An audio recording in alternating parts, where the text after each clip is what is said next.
안녕하십니까? 네, 반갑습니다. 네, 이번에 인터뷰 진행할 분은 허용진 국민의힘 제도당 위원장이십니다. 간단히 도민들께 소개해 주시면. 예, 저는 그 10여 년 전에 그 어머님 모시려고 내려와서 생활하는 과정에서 서민들이 애환을 많이 경험을 했습니다. 그 과정에서 변호사로서 나름대로 도움을 드리긴 했습니다만은 보다 더 근본적으로는 서민들이 어려움을 덜어주는 데는 정치가 더 적합한 것이 아니냐라는 생각을 갖고 정치 길에 들어섰습니다. 도당위원장을 맡게 됐는데 참 우리 국민의힘 제주도당 특히 어려운 시점입니다. 지난번 그 사고 도당이 아픔을 겪었고 그 이전에 탄핵 사태와 그 이후에 연이어 있은 집단 탈당 사태를 겪으면서 우리 제주도당은 뿌리조차 흔들릴 만큼 상당히 어려움에 처해 있었습니다. 그래서 이제 다시 시작해야 됩니다. 무너진 주춧돌을 하나씩 일으켜 세우고 그 기반 위에서 앞으로 미래도 설계해야 되고 나아갈 방향도 설정해야 되는 그 막중한 임무를 띠고 있습니다. 그래서 도당위원장으로 당선됐지만은 그 기쁨보다는 책임감이 더 무겁게 다가오고 있습니다. 제주도에서 민주당과 차별화된 정당이라는 인식을 심어주도록 최선의 노력을 기울이겠습니다. 대선 승리와 6.1 지방선거에서 국민의힘이 다 승리했습니다. 그러나 제주도당은 사구당 지정으로부터 시작해 국회의원 선거와 지방선거에서 완패했다는 평가인데요. 이번 허용진 위원장의 역할이 그 어느 때보다 중요해진 상황입니다. 도당이 한 단계 성장을 위한 방안이 있으시다. 우선 그 전국적인 지방선거 상황을 보면 우리 당이 승리한 것은 다 동의를 합니다. 그러나 우리 제주도에서 우리 국민의힘이 완패했다는 데 대해서도 또한 동의하기 어렵습니다. 무슨 말이냐면 지방선거에서 서귀포 지역에서는 당 투표에서 민주당을 눌렀고 도의원 선거에서도 민주당보다 한 석 더 얻었습니다. 그래서 서귀포 지역에서는 민주당의 승리를 했고 다만 아쉬운 것은 제주시 지역에서 민주당보다 더 득표도 못했고 정당 지지율도 다소 못 미쳤습니다. 그렇지만 전체적으로 바라보면 대선 열기부터 타오르기 시작한 우리 국민의힘에 대한 지지 열기가 더욱 달아올라서 지방선거에서 상당한 성과를 거두었다고 나름대로는 자부를 합니다. 그렇지만 여기서 우리가 만족해서 안주할 수는 없는 노릇이고 민주당을 압승할 수 있는 구도를 만들어서 차기 선거에서는 분명하게 우리 국민의힘의 존재감을 도민들에게 각인시키도록 하겠습니다. 이번 6.1 지방선거 중 모든 지역구에서 제주도의원 후보를 내지 못했습니다. 인재 발굴이 우선시 되는데 이에 대한 방안가요? 국민의힘 제도당 허용진 후가 부위원장과 상설 및 특별위원장을 인선하며 진영을 새롭게 구축했는데 어떻게 운영해 나갈 예정인지. 과거 몇 년에 걸쳐서 무너져 내린 조직 기반을 일시에 회복시킬 수는 없는 것입니다. 그래서 우리 국민의힘이 아픈 점입니다마는 두세 군데 후보를 못 내는 상황까지 이르렀습니다. 그렇지만 우리 지난번 4년 전 선거에서 도의원 한 사람이었습니다. 그리고 실질적으로는 김한국 도의원이 당을 지키면서 당선된 한 사람이었는데 이번에는 비례대표를 포함해서 12명이나 당선이 됐습니다.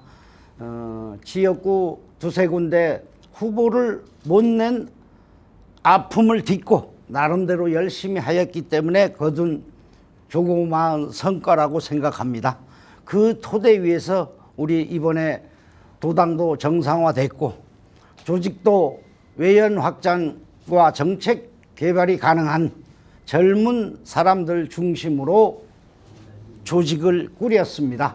그래서 우선은 그 당직자들로 하여금 당의 주인이다라는 주인의식을 심어주는 게 가장 어려운 일인 것 같습니다. 그래서 주인의식을 갖기 위한 노력을 상당히 기울이고 있습니다. 또한 아울러 주인의식을 가진 상태에서 우리 외연 확장을 위해서 노력하고 정책 개발을 위해서 노력하고 서민들이 갈등 현장, 아픈 현장을 방문하면서 그들과 의견을 교류하고 공감하고 대안을 찾는 노력을 지속한다면 분명 민주당보다는 더 나은 정당으로 만들 수 있다라고 저는 확신을 하고 있습니다. 도의회 원내대표 등 의원들과 도당 간 상당한 거리감이 있다는 얘기가 좀 들고 있습니다.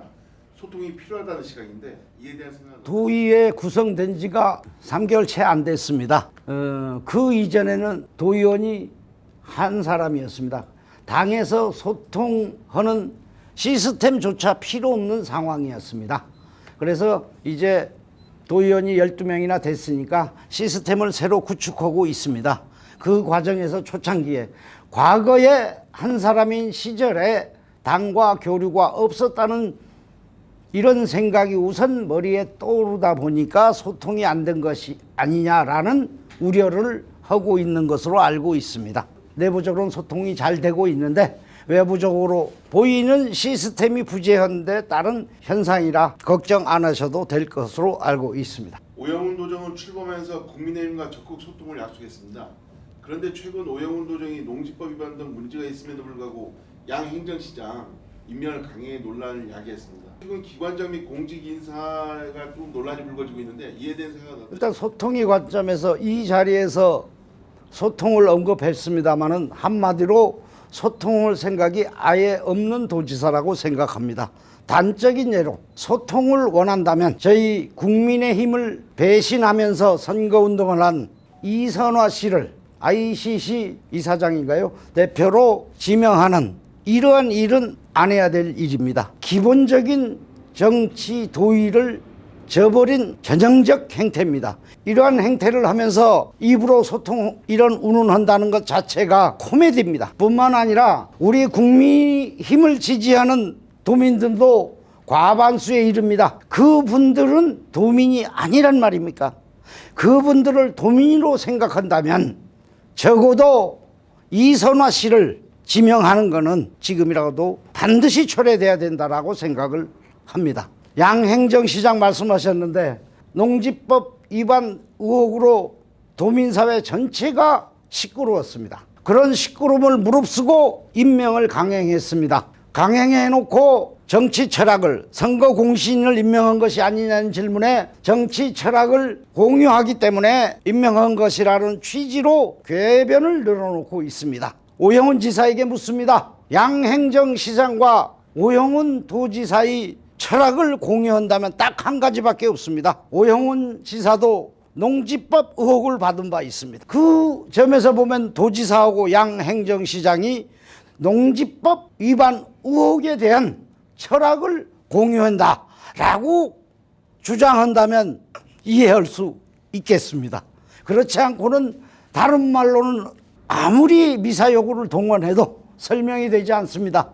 이거는 도민들이 목소리이지 허용진이 목소리가 아님을 명심해 주기 바랍니다. 부적격 논란이 일자 성과로 지켜봐 달라라는 취지로 얘기를 한 걸로 기억하고 있습니다.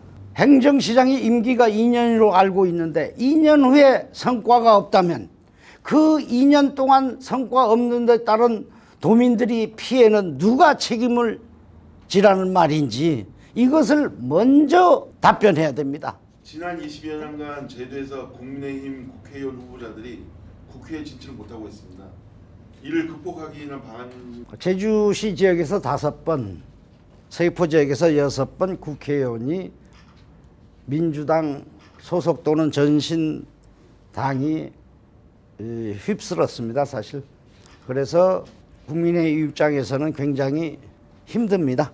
그렇지만 그 20여 년 세월 과정에서 민주당 국회의원들이 보여준 능력은 이제는 다 도민사회에 알려졌습니다. 한마디로 무능하다는 것이었습니다. 그것을 객관적으로 증명할 수 있는 게 일단 변화가 없습니다. 도민들이 생활이 질적으로 향상됐다라고 느낄 수 있는 징표가 하나도 없습니다.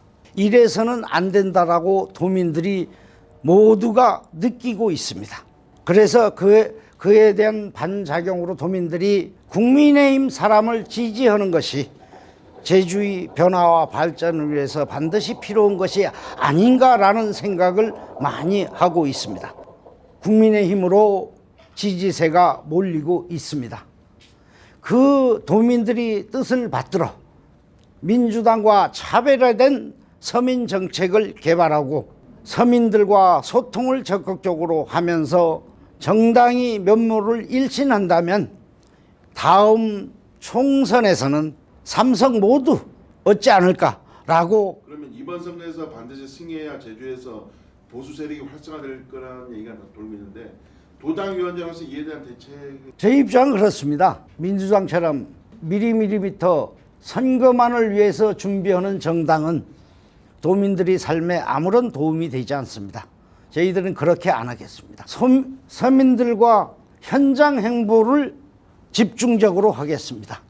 당원 모집을 하면서 다음 선거에서 도와달라는 취지가 아니라 서민들이 아픔이 어디에 있는 것을 우리가 먼저 손을 내밀고 찾아보겠습니다. 그래서 그 서민들이 가려운 곳을 제대로 긁어드리겠습니다. 그러다 보면 서민들이 마음이 움직이는 감동의 물결이 다가옴을 피부로 느낄 수 있습니다. 그거보다 더 좋은 선거 준비는 없다라고 생각합니다. 여기에 당원 배가 운동을 우리 당직자 중심으로 지속적으로 전개해 나가도록 하겠습니다. 제주라는 것은 섬이라는 지정학적 위치로 인해 총체적인 물가 상승 비율이 대한민국 수도권인 서울과 비슷할 정도로 전국 최고라는 평가입니다. 특히 장기간 이어진 코로나19 상황으로 관광을 비롯해 제주 경제가 직격탄을 맞았습니다. 도당에서 생각하는 제주 경제 살리기 프로젝트가 있다면요? 우선 진단부터 먼저 해야 되겠지요.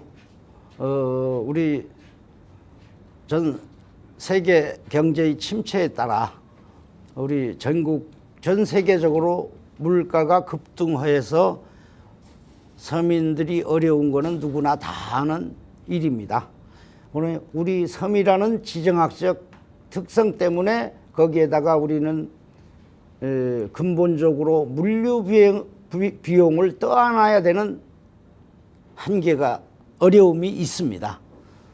그렇다면 중앙정부 차원에서 하는 대책을 뛰어넘어서 근본적으로 물류 비용을 어떻게 해결할 것인가를 중장기적으로 연구해야 된다라고 생각을 합니다.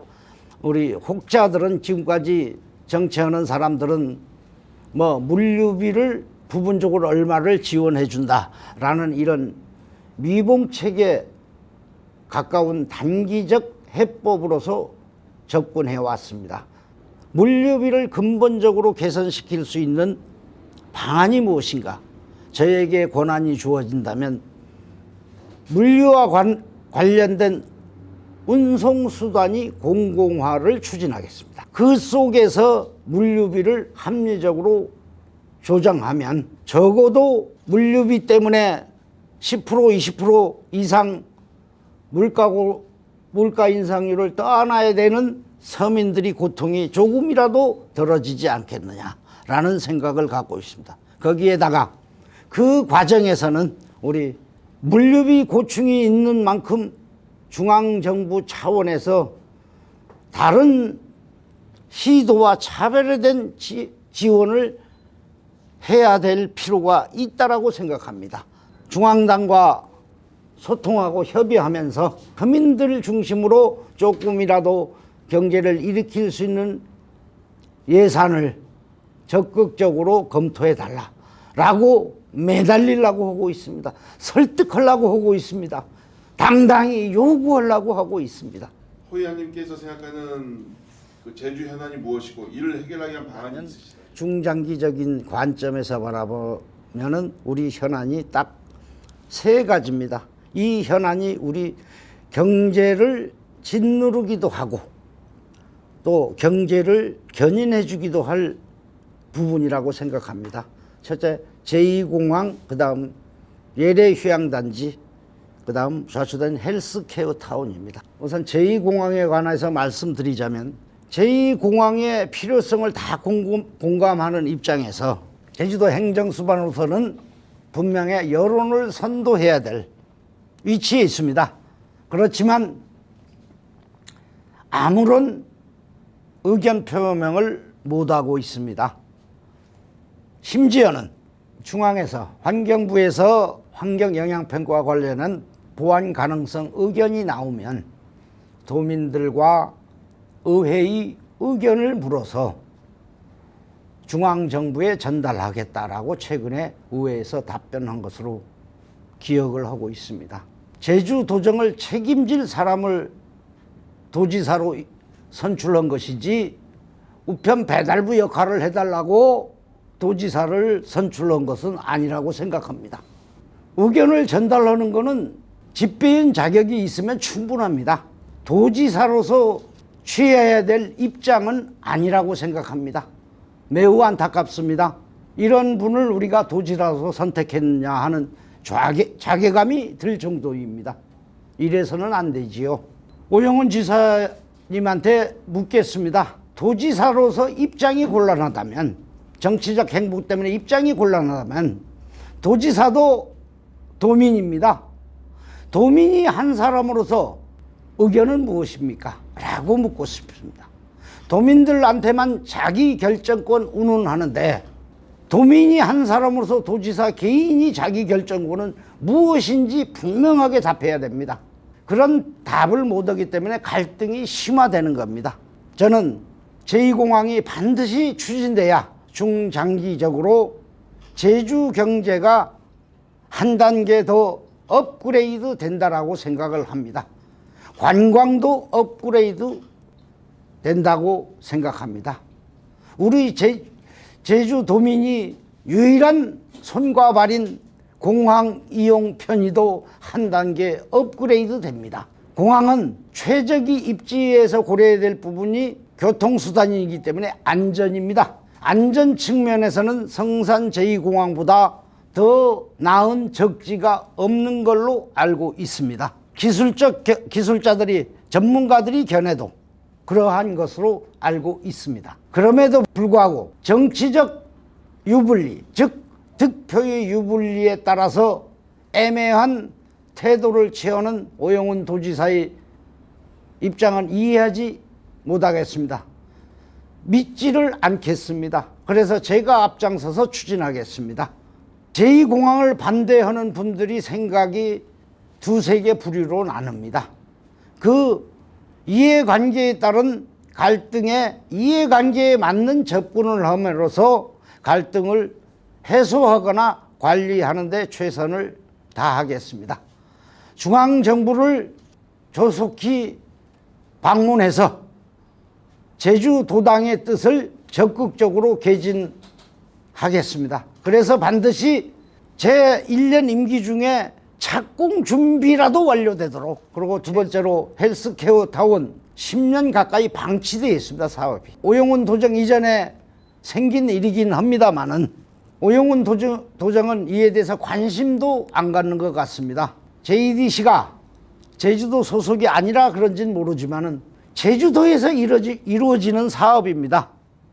도지사가 JDC 이사장하고 긴밀하게 머리를 맞대고 정상화 방안을 하루속히 마련해야 됩니다. 제가 JDC 이사장을 만나러 가서 브리핑을 듣고 지금 정부 예산을 추가 지원받는 한이 있더라도 프로젝트를 변경해서라도 빨리 정상화되도록 우리가 머리를 맞대자라고 이렇게 의견 일치를 보고 왔습니다. 예래동 문제도 그렇습니다. 지금 소송이 장기화되고 있습니다. 소송이 결과를 기다리다 보면 너무 늦습니다. 주민들이 어려움이 소송이 기간만큼이나 길어집니다. 이래서는 안 되지요. 그래서 토지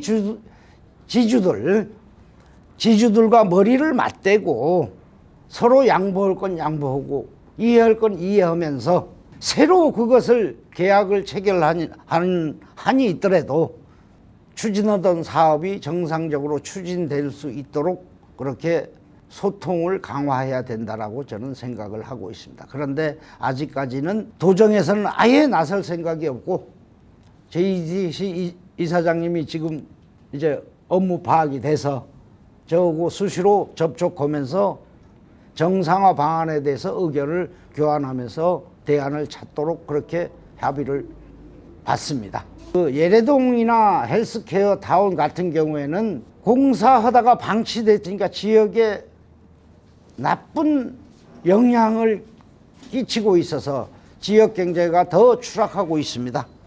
제2공항은 토지거래 허가 구역으로 묶어놓아서 그 선의 피해자들만 늘어나고 있는 이런 형편입니다. 하루속히 정상화하는데 앞장서도록 하겠습니다. 도민들께 마지막으로 한 말씀. 저희 국민의힘 제주도당이 10여 년 가까이 도민들의 마음을 얻는데 부족했던 점을 스스로 반성합니다.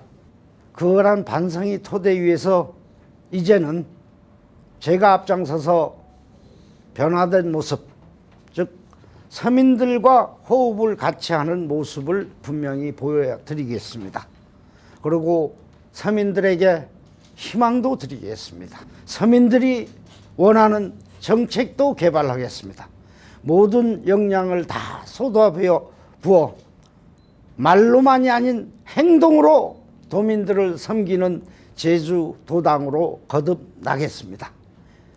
지켜봐 주시면 느끼실 수 있도록 최선을 다하겠습니다. 앞으로 많은 지도와 질책 그리고 격려를 부탁드립니다. 감사합니다.